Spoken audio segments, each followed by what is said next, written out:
Adelante, podemos dar inicio. Ok. Doctor, bueno, es que como llovió por mi casa, si prendo la cámara como que como que se me traba. Y como estoy presentando, Ok, perfecto, está entonces, bien, no te preocupes. sí, gracias, doctor. Bueno, somos el equipo 1 y les vamos a hablar unas generalidades sobre el esófago, su anatomía y su fisiopatología. Y principalmente vamos a abarcar unos trastornos de la motilidad esofágica que van a ser las patologías tales como acalasia, el se me fue, esófago, enfermedad esofágica distal y la esclerodermia. Y el equipo está conformado por Hernández Colchado Jessica, Ramos Raya Lua y yo, López Ramos Brenda.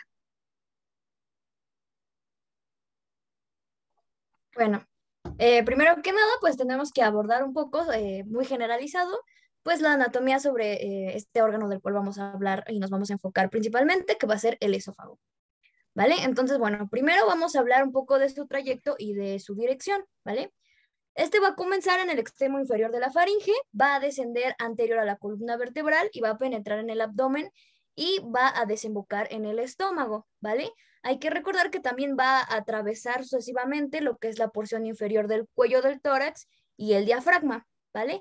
Algo muy importante también es que el orificio de desembocadura del esófago en el estómago lo vamos a denominar cardias, ¿vale? Este va a ser el famoso cardias. Y algo importante que también hay que tomar en cuenta en cuanto al trayecto de lo que es el esófago, es que generalmente esta es ahí tuvo un pequeño error, no, bueno, es oblicuo, ¿vale? Ahí donde dice no es oblicuo, ahí el error es que en realidad el esófago no es rectilíneo, ¿vale? Contrario a lo que nosotros pensamos, el esófago digamos que no es como tal un tubo recto, ¿vale? Este va a tener, por así decirlo, curvaturas, ¿vale? Va a tener una curva cóncava anteriormente, cerca de lo que es la columna vertebral, ¿ok? Y bueno, de ahí va a dar su terminación, ¿ok? Entonces recordemos, es oblicuo, no va a ser rectilíneo, ¿vale? Esto es muy importante. El esófago en sí se menciona que es sinuoso, ¿vale? No rectilíneo. Eso es algo que hay que tomar en cuenta. Más que nada, eso es lo más básico en lo que es el trayecto y la dirección, ¿vale? También se dice que, bueno, su extremo superior va a estar situado en el plano medio, en tanto que su extremo inferior va a estar situado aproximadamente a 2 centímetros a la izquierda de lo que es la línea media, ¿ok? Tomando en cuenta otra vez que no es rectilíneo, ¿vale? Va a estar como que digamos un poquito en sentido hacia la izquierda, ¿no? 2 centímetros a la izquierda, ¿vale? Eso también es importante. La que sigue, por favor. Bueno, ahora en cuanto a su configuración y sus dimensiones. Bueno, algo que hay que tomar en cuenta es que el esófago va a presentar este aspecto de cinta gruesa muscular, va a estar irregular, vamos a tener, digamos, irregularidades, por así decirlo, bordes, y generalmente va a tener también una bifurcación, ¿vale? Otra cosa importante es que el esófago mide por término medio 25 centímetros de longitud.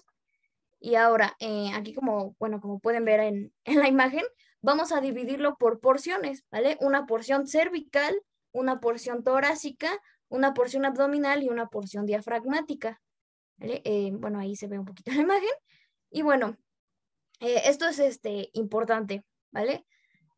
También, digamos que el esófago va a tender a volverse cilíndrico, ¿vale? En el resto de lo que es parte de su extensión, pero en su parte inferior, digamos que va a tener una forma cónica. Como les vuelvo a repetir, no veamos el esófago como un tubo cilíndrico recto, sino como en una parte superior sí va a tener una forma cilíndrica, pero más abajo ya va a optar con una forma un poco más cónica, ¿vale? Eso es algo muy característico del esófago, ¿vale?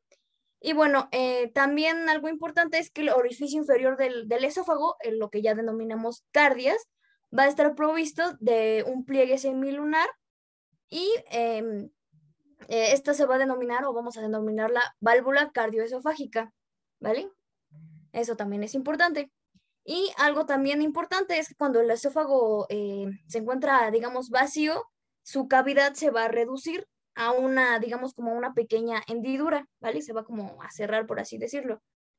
¿Ok? Entonces, eso también es importante. Como ya les mencioné, va a medir alrededor de 25 centímetros de longitud, ¿vale? Y bueno, cuando esté medianamente distendido, ¿vale? El calibre, dependiendo de la región o la porción en la que nosotros nos encontremos, va a variar un poquito también el calibre, ¿vale? Entonces recordemos que estos estrechamientos, que ya se los denominé, es como está segmentado, ¿vale? Ahí como se ve en la imagen. ¿Ok? Si le puedes dar a la siguiente, por favor. Y algo también importante, pues vamos a ver rápidamente pues los vasos y los nervios que van a irrigar e inervar al esófago, ¿vale? Vamos a dividirlo en términos muy prácticos en arterias esofágicas superiores, que estas proceden de las arterias tiroideas inferiores, arterias esofágicas medias en extensión, o a la mitad. Estas van a nacer directamente de la aorta, ¿vale? Esto también es importante. Entonces, las medias nacen directamente de la aorta. Y las arterias esofágicas inferiores, ¿vale? Estas son suministradas por lo que son las arterias frénicas inferiores y por la arteria gástrica izquierda. En sí podemos ver que tiene una división medianamente sencilla, ¿vale? En superiores, medias e inferiores. La verdad es que no tiene así como que tanto, digamos, como que tanta complicación, ¿vale? Y los nervios van a proceder del tronco simpático y de los nervios vagos por medio de plexos esofágicos. Si le puedes dar a la siguiente, por favorcito. Bueno, algo importante es que, bueno, la inervación simpática, aquí lo que va a haber es que las fibras presinápticas van a nacer de los segmentos medulares, que son T2 y T6. Ahí en la imagencita se puede observar, ¿vale? Y las fibras postsinápticas van a nacer de las cadenas simpáticas, ¿vale? Y estas se van a unir al lo que es el plexo esofágico, ¿ok? Más o menos ahí viene la imagen. Y bueno, se dice que la inervación parasimpática en estas fibritas presinápticas van a nacer de los núcleos vagales, ¿vale? Entonces siempre relacionémoslo o siempre pensemos inmediatamente en el nervio en el vago, ¿vale? Y bueno, estos van a viajar obviamente por el nervio vago, formando todo lo que es este plexo esofágico. Entonces siempre debemos tener en cuenta eso, el vago, ¿ok? Y bueno, ahí en la tablita, hay una pequeña tablita donde les enfatizo un poquito más específicamente los vasos del esófago, ¿vale? También lo podemos denominar, aparte de superior, medio e inferior, como cervical, torácico y abdominal.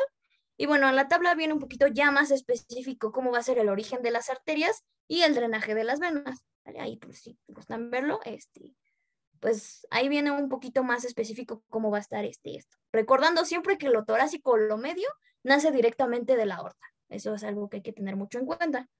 La que sigue, por favor.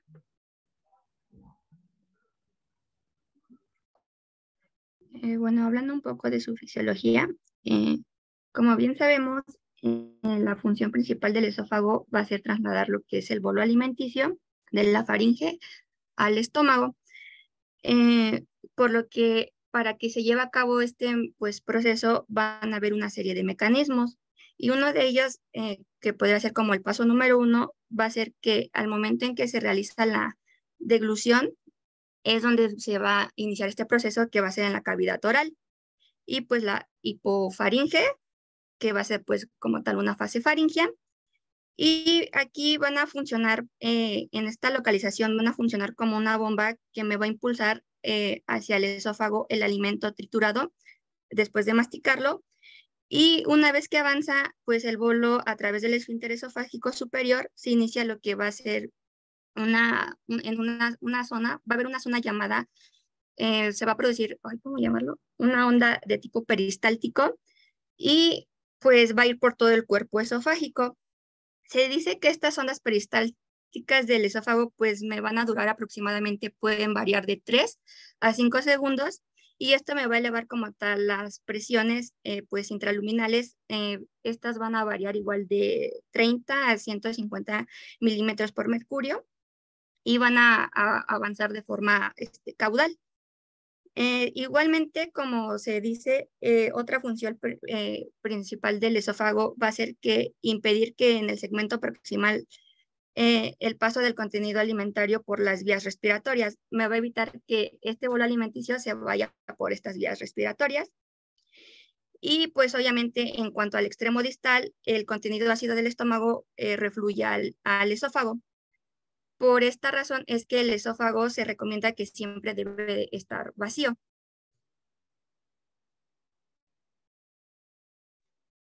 Bueno, ¿sí me oyen? Sí, sí, te escuchas. Todo Sí, bien. sí te escuchas. Ah, ok. Entonces, esto es prácticamente lo que hablaba mi compañera acerca de las ondas peristálticas. Entonces, hay dos, pues, dos esfínteres, el esfínter esofágico superior y el inferior. El superior, pues, ayuda justamente a impedir la entrada del aire y la parte del inferior, pues, impide ahí exista un reflujo de gastroesofágico.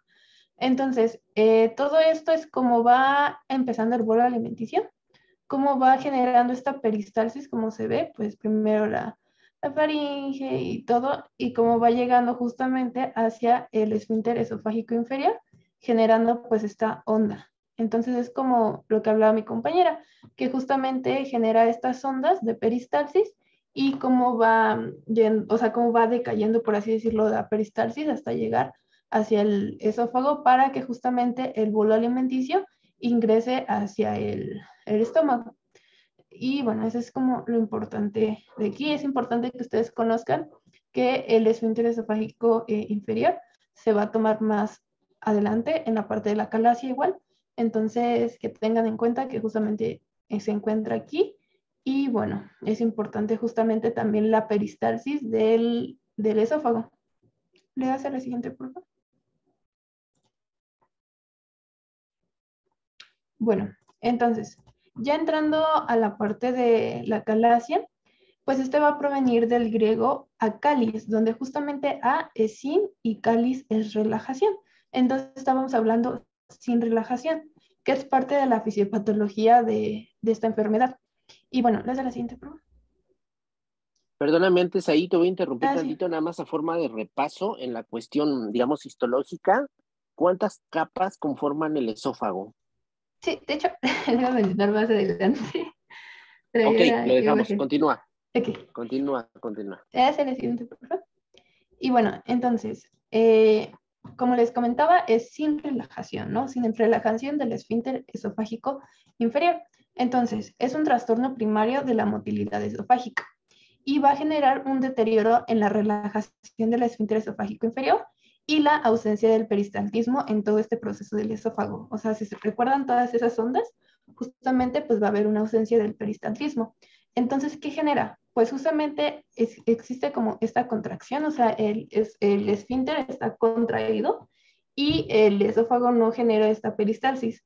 Entonces, justamente, pues el alimento pues se va a quedar pues en una estasis de alimento y por eso aquí tenemos que lo mencionan como comida atrapada, justamente porque no hay esta liberación hacia la comida, hacia el estómago. Y bueno, le hace la siguiente pregunta. Ok, aquí la definición, recuerden, son dos conceptos muy importantes y tienen que ir juntos para poder completar la definición. Es ausencia de peristaltismo esofágico y es falta de relajación del esfínter esofágico inferior, ¿sale? Muchas veces nada más se confunden con acalasia, es que el esfínter esofágico no sirve, no se abre. Pero no, tiene que tener también la parte de ausencia de peristalsis del esófago, del cuerpo esofágico, ¿sale? Tiene que ser las dos en concreto. Ya después vamos a ver por qué se pueda confundir con alguna otra patología esofágica, pero es bien importante la definición. Que quede bien claro que debe tener las dos partes, ¿sale? Ahora sí Sí. continuamos.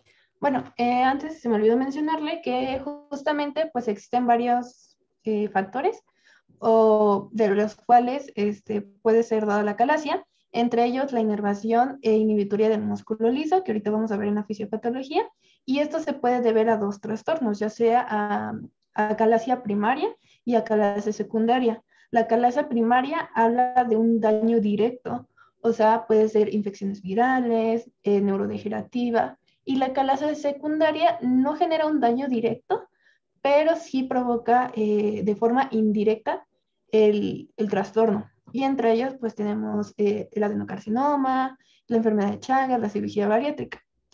Bueno, le hace la siguiente, por favor.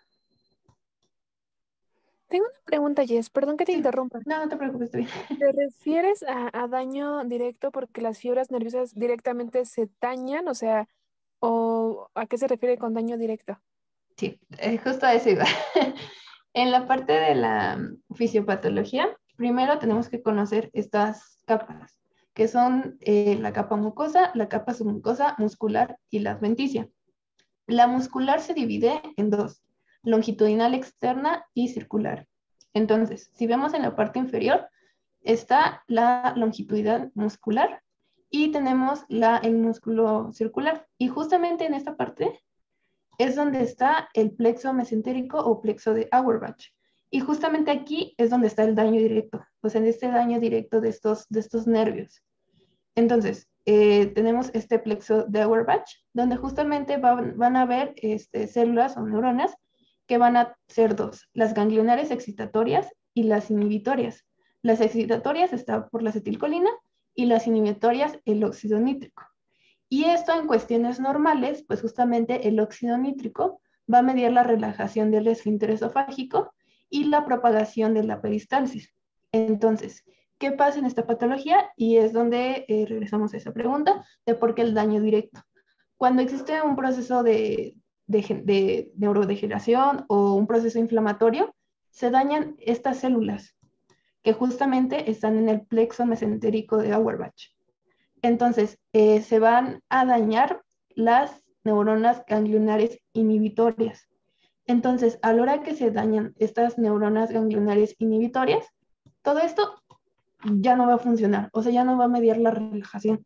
Por eso hay una relajación anómala, por eso hay esta contracción y por eso ya no hay esta propagación de la peristalsis. A eso se refiere justamente el daño directo, o sea, el daño directo a estas neuronas de este plexo de Auerbach. Entonces, no sé si te quedó claro, Carito. Sí, Jess, gracias. Okay. Y bueno, esa es parte de la fisiopatología. O sea, es importante que, para recapitular, el daño es en la capa muscular y es específicamente en las neuronas ganglionares inhibitorias del plexo de Auerbach. Y eso va a provocar justamente esta relajación del esfínter esofágico inferior y esta inhibición, por así decirlo, de la peristalsis, o sea, esta inhibición de la propagación de la peristalsis, ya no se lleva adecuadamente. Y bueno, ¿le hace la siguiente, por favor? Nada más a modo de aclaración y como pregunta de examen directa, ¿cuántas capas tiene el esófago? 4. Bueno, y se dividen. Específicamente lo vamos a dejar en 3, ¿sale? Mucosa, submucosa y muscular, ¿sale?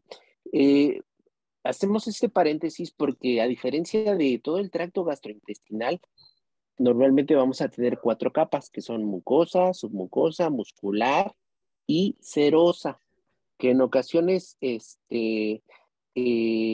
exactamente, ahí alguien comentó, a ese punto iba, el esófago no tiene serosa, a diferencia de todo el tracto gastrointestinal.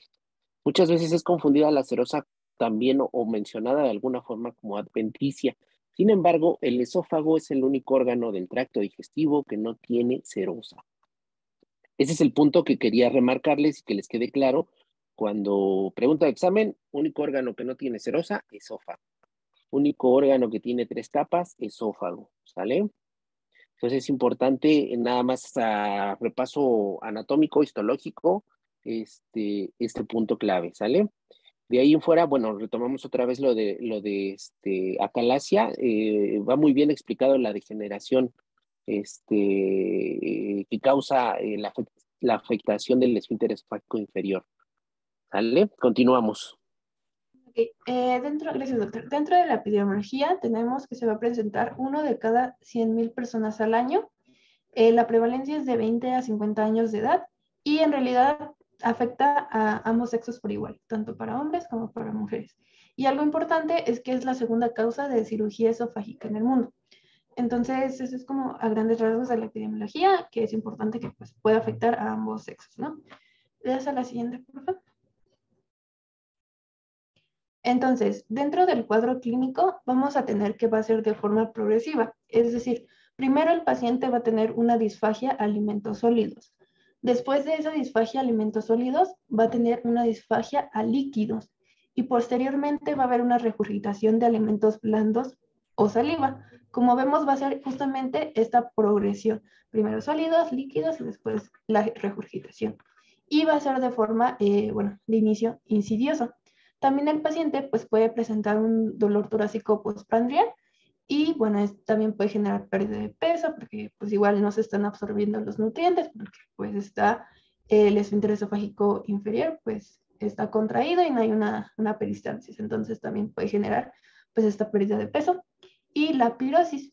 Y bueno, era lo que también comentaba el doctor, que inicialmente se puede diagnosticar como reflujo gastroesofágico, porque tiende justamente a tener un cuadro muy similar, pero la diferencia es que, por ejemplo, en el reflujo gastroesofágico sí va a responder al tratamiento y en este no. O sea, nosotros, aunque existe este tratamiento de los inhibidores de bomba de protones, el cuadro va a seguir, o sea, va a seguir progresando y en el reflujo esofágico no. Entonces, justamente de esta forma, cuando nosotros veamos que es un paciente que tiene esta disfagia a alimentos sólidos, luego a líquidos, la regurgitación, y no cede con el tratamiento para el reflujo gastroesofágico, debemos de sospechar acalasia.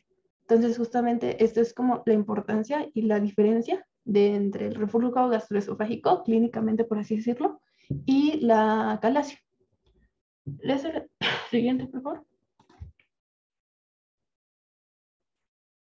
Bueno, dentro del diagnóstico se mencionan tres, y bueno, en la guía de práctica clínica lo menciona, que es la endoscopía superior, el esfangograma convario y la manometría. Entonces, iremos explicando parte por parte cada una. Ya se le siente por favor.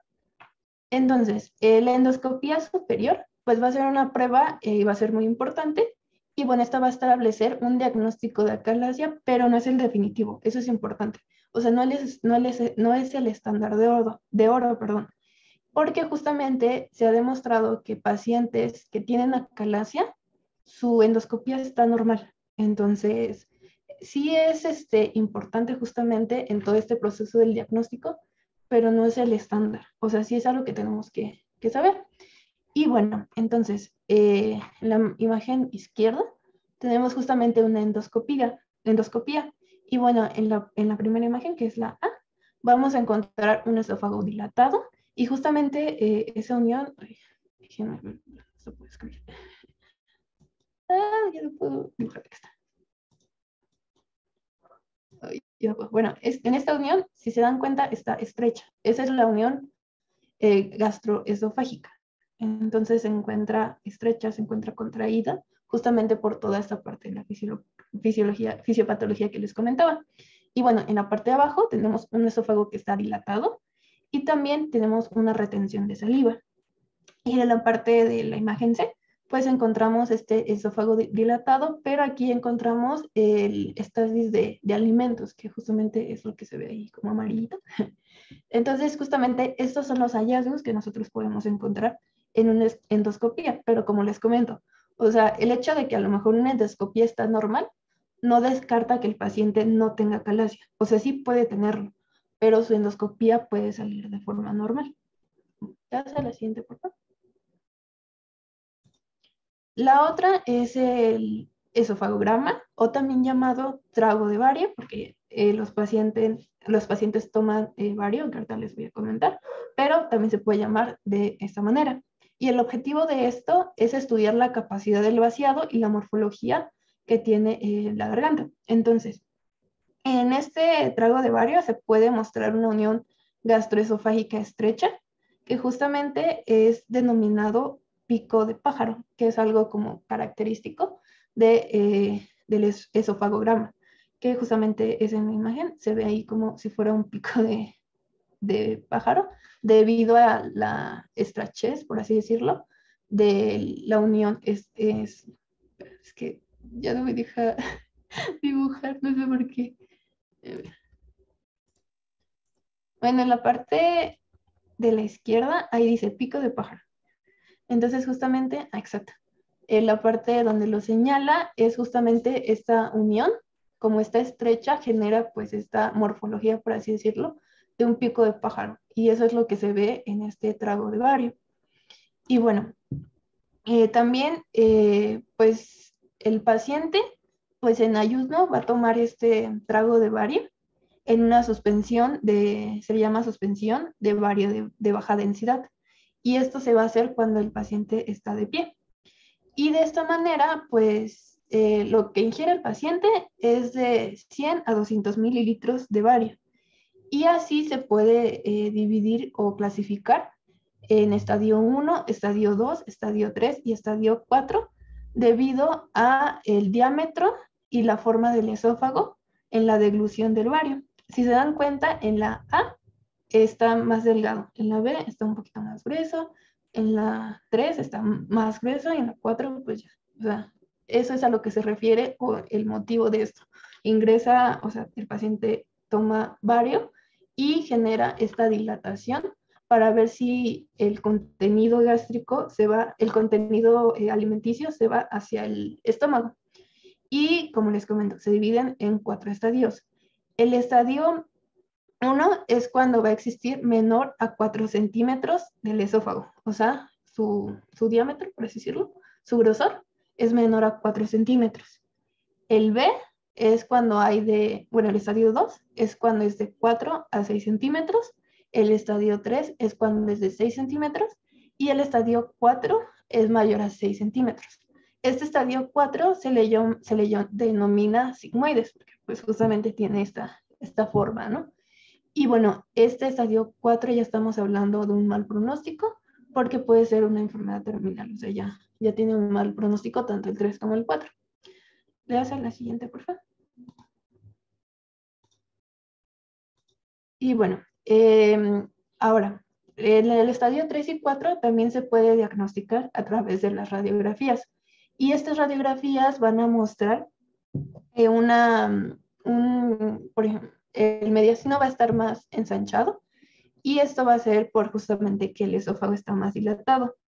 Y vamos a encontrar va a haber una ausencia de la burbuja gástrica. Como se dan cuenta, pues aquí no encontramos una burbuja, ¿no? Entonces, justamente esto lo podemos ver en una radiografía, pero insisto, en el estadio 3 y 4. Pero pues ya estamos hablando en estadios ya de mal pronóstico. ¿Le das a la siguiente, por favor? Y bueno, no, regresaré tantito.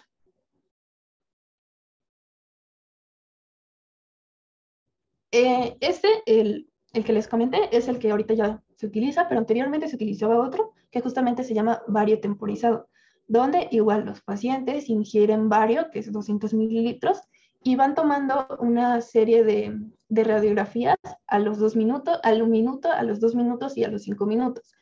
Y justamente como el objetivo de esto es que nosotros visualicemos el vaciamiento de este bario. Y si tarda más de 5 minutos, es probable que el paciente tenga calasia. Entonces, regreso a lo mismo. Yo encontré que ya no se utilizaba mucho, que ya se utiliza el que les comenté ahorita, el trago de bario, pero anteriormente mencionaban que justamente se utilizaba este bario temporizado, y se llama así temporizado porque justamente es al minuto, a los 2 minutos y a los 5 minutos. Entonces, regreso a los mismos. Se utiliza ahorita ya más actualmente el que les comenté, la absorción, que ingresan bario. Y bueno, les la siguiente, por favor. Y bueno, la manometría esofágica, este es el estándar de oro.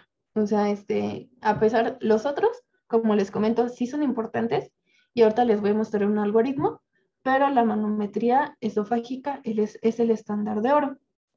Y bueno, va a diagnosticar justamente la calasia, y también lo va a dividir en 3 tipos, tipo 1, tipo 2 y tipo 3.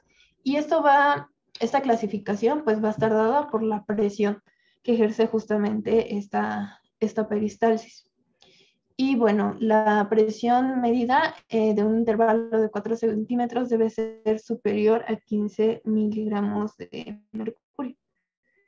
Entonces, pues es eso, o sea, este es el estándar de oro. No les puse imágenes porque igual, o sea, están difíciles de interpretar, pero son como unas gráficas donde igual marcan la presión, pero es como si fueran como de colores. Entonces, no sé, no pude interpretarlas honestamente, pero justamente hablaba de eso, que este es el estándar de oro y está basado justamente a la presión de igual de la peristalsis, y así lo dividen en estos tres tipos, que son los criterios de Chicago, perdón. Ya se le siente, por favor. Entonces, esto es lo que les comentaba de la guía de práctica clínica, que menciona que primero se hace un esofagograma varitado, que es lo que les comentaba, que los pacientes toman este vario. Y bueno, ahora debe de haber una dilatación esofágica con determinación en pico de pájaro, que era lo que les comentaba, que era por la estrechez del esfínter esofágico inferior. Entonces genera justamente esta morfología de pico de pájaro. En dado caso de que sí, pues se va a realizar una endoscopía, como les comentaba, no es el estándar de oro, pero sí es parte fundamental justamente en el diagnóstico de la acalasia. Y bueno, entonces hace la endoscopía y justamente vamos a encontrar los hallazgos que ya les había comentado, la dilatación esofágica, la retención de alimentos, de la saliva.